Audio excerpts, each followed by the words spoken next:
Assalamualaikum warahmatullahi wabarakatuh. Kami dari kelompok 1, kelas 3B PLS akan menjelaskan tentang kebudayaan suku Baduy. Sebelum itu, perkenalkan, saya Angga Nur Alam. Saya Aini Nurahmati. Dan saya Netanin Santomo. Pasti kalian penasaran kan? Selamat menyaksikan. Selamat menyaksikan.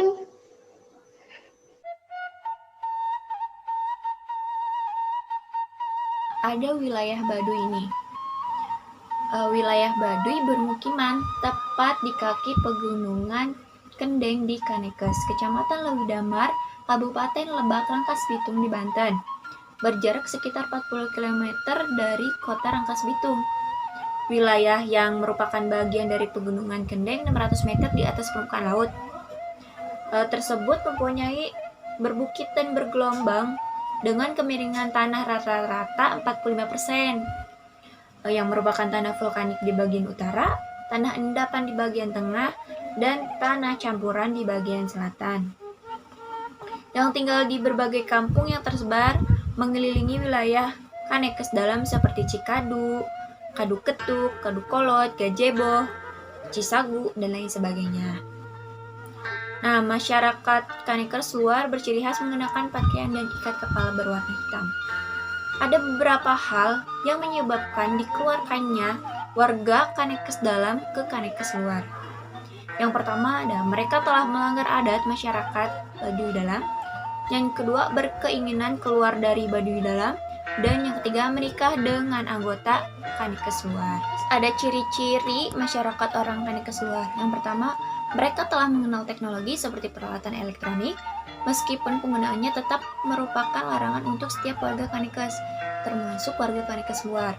Mereka menggunakan peralatan tersebut dengan cara sembunyi-sembunyi agar tidak ketahuan pengawas dari Kanekes dalam. Dan yang kedua, proses pembangunan rumah penduduk Kanekes luar telah menggunakan alat-alat bantu seperti gergaji, palu, paku, dan lain sebagainya, yang sebelumnya itu dilarang oleh Kanekes dalam.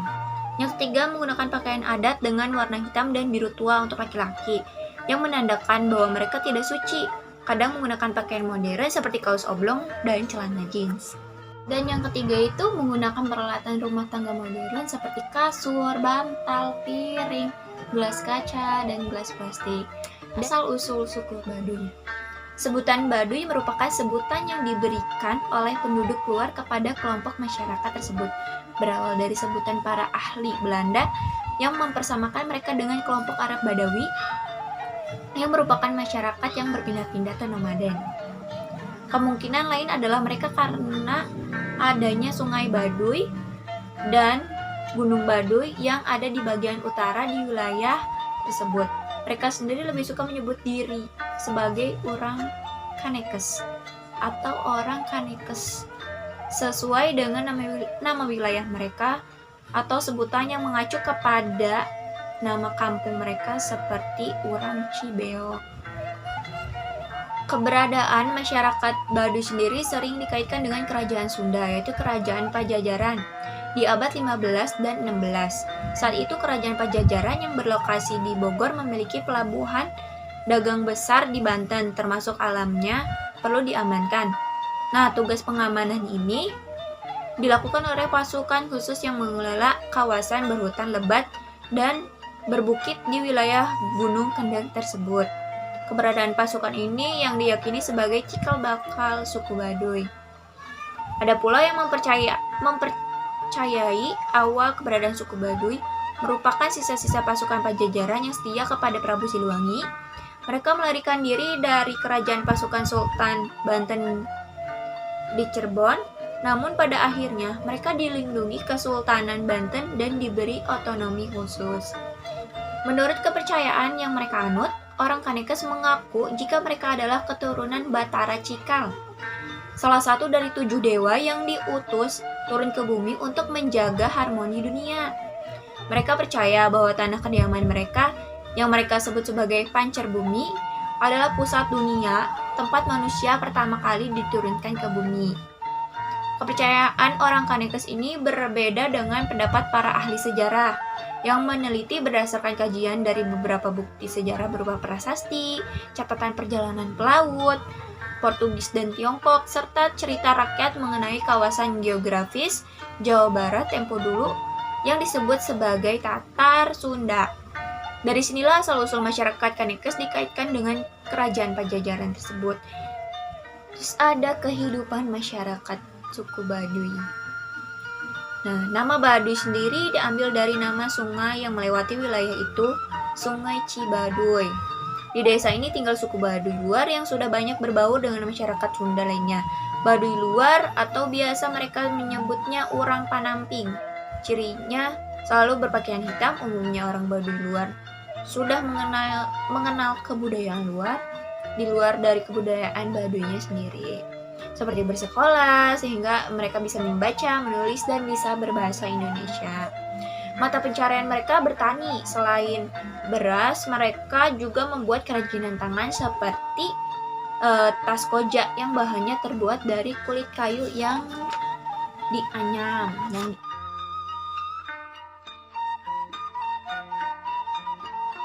Pemimpin adat tertinggi dalam masyarakat Kanekes adalah Puun yang ada di 3 kampung Tangtu.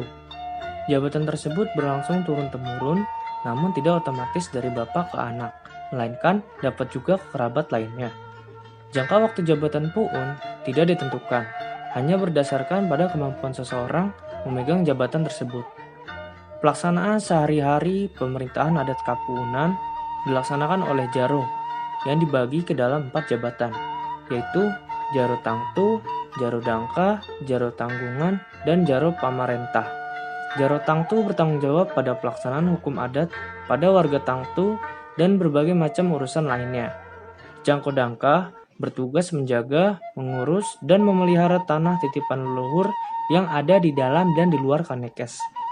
Jangko Dangka berjumlah 9 orang, yang apabila ditambah dengan 3 orang Jaro Tangtu disebut sebagai Jaro 12. Pimpinan dari Jaro 12 ini disebut sebagai Jaro Tanggungan. Adapun Jaro Pamarentah secara adat bertugas sebagai penghubung antara masyarakat Kanekes dengan pemerintah nasional, yang dalam tugasnya dibantu oleh Pangiwa, Cari, dan Kokolo Lembur atau tetua kampung. Kepercayaan masyarakat Kanekes disebut sebagai Sunda Wiwitan yang berakar pada pemujaan arwah nenek moyang atau animisme yang selanjutnya dipengaruhi agama Hindu kuno. Sementara, objek kepercayaan terpenting bagi masyarakat Kanekes adalah keberadaan arca demas dan arca sakral yang dipuja setahun sekali dan berada di tempat misterius serta dirahasiakan lokasinya. Orang Kanekes memuja arca demas pada bulan Kalima. Hanya Puun yang merupakan ketua adat tertinggi dan beberapa anggota masyarakat terpilih saja yang mengikuti rombongan pemujaan tersebut. Masyarakat Baduy masih setia dengan adat istiadatnya yang menjalani kehidupan seperti leluhurnya. Tak heran jika orang Baduy dalam hingga kini tetap pantang menggunakan sabun, menumpang mobil atau mengendarai sepeda motor, bahkan tak pernah bersepatu. Jika berpergian ke Jakarta misalnya, mereka tempuh dengan berjalan kaki selama 3 hari 3 malam. Daftar pantangan tabu bagi mereka masih berderet, yakni tak bersekolah, menggunakan kaca, menggunakan paku besi, pantang mengkonsumsi alkohol, dan berternak binatang yang berkaki 4, dan masih banyak lagi. Prinsip kearifan yang dipatuhi secara turun-temurun oleh masyarakat Baduy ini membuat mereka tampil sebagai sebuah masyarakat yang mandiri, baik secara sosial maupun secara ekonomi. Orang tak bisa menuding begitu saja bahwa suku Baduy adalah suku yang terbelakang. Ternyata, mereka menguasai teknik pertanian dan bercocok tanam dengan baik, sembari tetap menjaga kelestarian lingkungan. Mereka memang tak bersekolah. Belajar di ladang dan menimba kearifan hidup di alam terbuka adalah sekolah mereka. Tingkah laku yang meneladani moralitas utama menjadi acuan utama bagi kepribadian dan perilaku orang Baduy dalam kehidupan mereka sehari-hari. Perkataan dan tindakan mereka pun polos, jujur tanpa basa-basi, bahkan dalam berdagang mereka tidak melakukan tawar-menawar. Karena itu, banyak merasa senang jika berurusan dengan orang Baduy karena mereka pantang merugikan orang lain.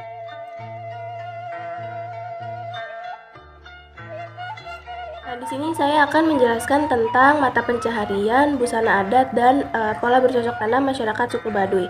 Jadi, mata pencaharian masyarakat Baduy adalah dengan cara bertani dan menjual buah-buahan yang mereka dapatkan dari hutan. Nah, sebagai tanda kepatuhan atau pengakuan kepada penguasa, masyarakat suku Baduy masih rutin melakukan seba, yang rutin dilakukan setahun sekali dengan mengantarkan hasil bumi kepada penguasa, yaitu Gubernur Banten. Nah, dalam memenuhi kebutuhan hidupnya, masyarakat suku Baduy ini belum pernah mengharapkan bantuan dari luar.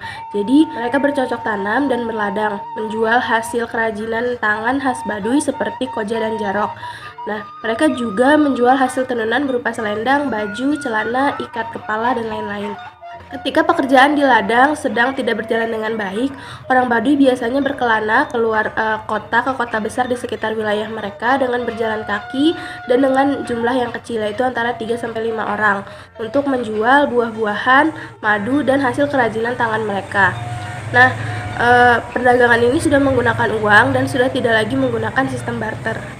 Selanjutnya ada busana adat. Jadi dalam pandangan suku Baduy, baik Baduy dalam maupun Baduy luar, mereka adalah satu keturunan yang memiliki keyakinan, tingkah laku, dan cita-cita yang sama.